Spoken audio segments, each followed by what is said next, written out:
மயிலாடுதுறை அருகே நள்ளிரவில் சாலையில் நின்று கொண்டிருந்த 40 வயது நபரை தாக்கிய கும்பல் பாலியல் தொந்தரவில் ஈடுபட்டதாக குற்றச்சாட்டி விரட்டிச் செல்லும் சிசிடிவி மற்றும் பாதிக்கப்பட்ட இளைஞரின் குடும்பத்தார் கண்ணீர் மல்க குற்றவாளிகள் மீது நடவடிக்கை எடுக்க வேண்டும் என வீடியோ வெளியிட்டுள்ள நிலையில் இணையத்தில் வைரலாகி வருகிறது.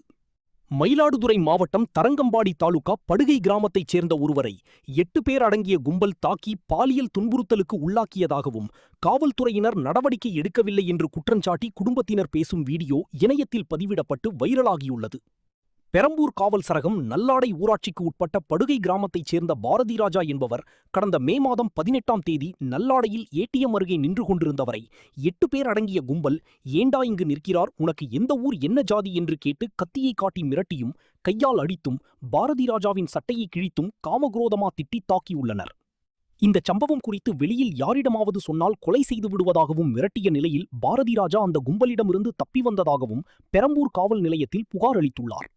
விசாரணை மேற்கொண்ட பெரம்பூர் போலீசார் பாரதி ராஜாவை தாக்கிய நல்லாடையை சேர்ந்த சரண், செந்தமிழ்வாணன், ஐயப்பன், ஹரி, விஸ்வா, நந்தகுமார், சரவணகுமார் மற்றும் 17 வயது சிறுவன் ஆகிய 8 பேர் மீது 5 பிரிவுகளில் வழக்கு பதிவு செய்து நல்லாடை தோப்பு தெருவை சேர்ந்த சரண் மற்றும் சிறுவனை கைது செய்தனர். சிறுவன் காவல் நிலைய பிணையில் விடுவிக்கப்பட்டார். மற்றவர்களை போலீசார் தேடி வருகின்றனர்.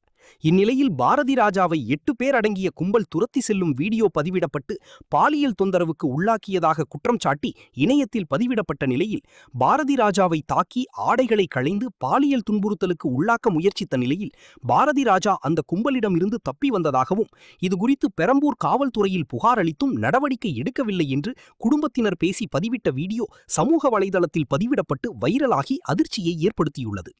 பாரதி ராஜா பெரம்பூர் ஏடிஎம் அருகே உட்கார்ந்திருந்த போது யார் நீ, இங்கே ஏன் உட்கார்ந்திருக்கிறாய் என்று இளைஞர்கள் கேட்டபோது ஏற்பட்ட வாக்குவாதத்தில் பாரதி ராஜாவை தாக்கியுள்ளனர் என்றும் பாலியல் தொந்தரவு என்று குற்றம் சாட்டப்படும் விவகாரத்தில் உண்மைத்தன்மை இல்லை என்றும் பெரம்பூர் காவல்துறை சார்பில் தெரிவிக்கப்பட்டுள்ளது. அப்பா என் பிள்ளைய பாருப்பா, என் பிள்ளை சத்து என்னமா செய்ய முடியும்?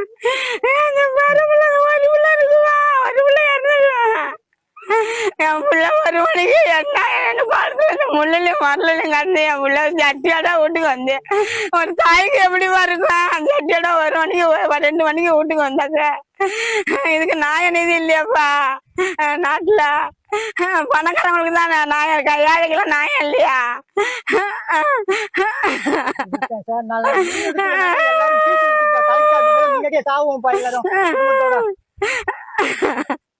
எப்பா என் புள்ள நல்லடியில வந்து உக்காந்துருக்குல்லப்பா, அங்க இருந்து 10 பேர் பசங்க திரட்டிக்கிட்டு வந்து உக்காந்து திரட்டிக்கிட்டு வந்து பிள்ளைய ஆலமரத்து வழியா கொண்டு வந்து இங்க கொண்டு வந்து பிள்ளைய போட்டு அடிச்சு என்ன சுத்தி வச்சுக்கிட்டு என்னடா நீ யாரு, என்ன நீ என்ன ஜாதிரா அப்படின்னு புள்ளைய போட்டு அடிச்சு இந்த காட்டுக்கு இழுத்துட்டு வந்து புள்ளைய ஜட்டியை கட்டி சொல்லி ஆளுக்கு 200 பணம் தர அப்படின்னு சொல்லி புள்ளைய போட்டு அடிச்சிருக்கோப்பா. 2 வண்டி வந்ததுனால என் புள்ளைய விட்டுட்டு ஓட்டிட்டு வாப்பா. ஆனா அந்த 2 வண்டி வரலன்னா என் பிள்ளை செத்துருப்பான். ஆனா யாரு என்ன செஞ்சாங்களோ என்ன செஞ்சாங்களோ என் பிள்ளைய கண்ணிலே காட்டிருக்க மாட்டாங்க.